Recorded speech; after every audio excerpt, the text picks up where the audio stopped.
ईरानी दारुल हुकूमत तेहरान एक बार फिर धमाकों से गूंज उठा। 3 एटमी साइंसदान शहीद, तादाद 9 हो गई है। मीडिया रिपोर्ट्स के मुताबिक तेहरान में 4 मकामात पर धमाके हुए। हवाई अड्डे के करीब इमारत को निशाना बनाया गया।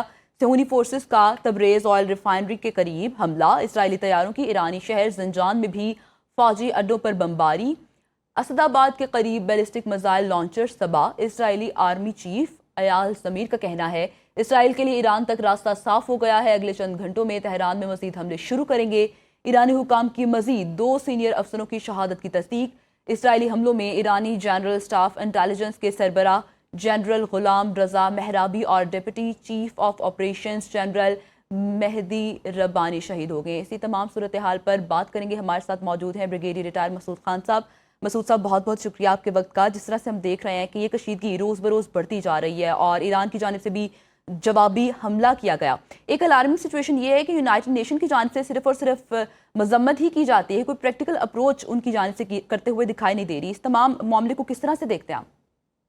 देखें जी, यूनाइटेड नेशन से तो आप किसी चीज़ के तवक्को नहीं कर सकते हैं, न करनी भी चाहिए, क्योंकि देखें कि वहाँ पे हमने पास में देखा है, क्योंकि जितनी भी रेजोल्यूशन से उनको इम्प्लीमेंट ये करवा ना सकते नहीं कर सके। और कश्मीर के रेजोल्यूशन आप देखें, जो 18 रेजोल्यूशन थे वो इम्प्लीमेंट नहीं हुए हैं। और मोर रिसेंटली हमने देखा गजा के ऊपर आप देखें कि यूनाइटेड नेशन जनरल असेंबली ने कॉन्फ्रेंस का साथ सीज फायर की बात की, वो नहीं इम्प्लीमेंट नहीं कर सके हैं। यूनाइटेड नेशन सिक्योरिटी काउंसिल की रेजोल्यूशन पास नहीं हो सकी गजा पे, और इंटरनेशनल क्रिमिनल कोड ने क्रिमिनल ट्रायल के लिए बात की नेतन्याहू की, वो इम्प्लीमेंट नहीं हो सके। तो इसके लिए तो वो ये ऑर्गेनाइजेशन तो इनकी कोई वैल्यू नहीं। The important thing is the might is right वाली बात है, जिसके पास ताकत है वही चीज कर सकती है। तो इस दौर में अमेरिका की बात चलती है, उनका इन्फ्लुएंस है, और फॉलोड बाई रशिया है और चाइना है जो इस वक्त मैटर करते हैं। और देखें, चाइना ने इस वजह से अब रिसेंटली हमने देखा है कि हांगकांग में उन्होंने एक इंटरनेशनल ऑर्गेनाइजेशन फॉर मेडिएशन बनाई है कि उन बाकी ऑर्गेनाइजेशन को छोड़ के, ताकि फ्यूचर में चाइना भी इसको लीड कर रहा है दुनिया को। तो ये वाकयात हैं जी, हालात डिपेंड करता है अभी आगे किस मोड़ जाते हैं। जी मसूद साहब, ये भी कहिएगा, जिस तरह से हमने देखा कि इजराइल की जानिब से भी पहले 2 हफ्तों का कहा गया था कि 2 हफ्तों तक ये हमले जारी रहेंगे। ईरान ने कहा अब जवाबी कार्रवाई हम करेंगे तो इसराइल को मुंह की खाना पड़ेगी। ओवरऑल खित्ता किस हद तक इससे मुतासर हो सकता है, क्योंकि ईरान एक बड़ा सोर्स है पेट्रोल वगैरह का भी?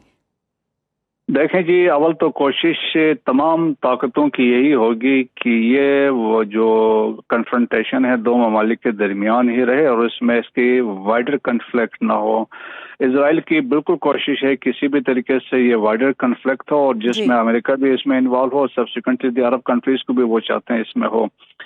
अगर देखें, जब वाइडर कन्फ्लिक्ट होता है, और लाइकली ईरान के पास एक ऑप्शन भी है कि अगर ये डिस्ट्रक्शन करता है स्ट्रेट ऑफ हॉर्मुज को या उसको ब्लॉक कर देता है, तो आप देखें दुनिया का 40% तेल यहाँ से गुजरता है, और जो ममालिक जो इसको प्रोवाइड करते हैं वो सऊदी अरब है, ईरान है, कुवैत है, कतर की तरफ से गैस है।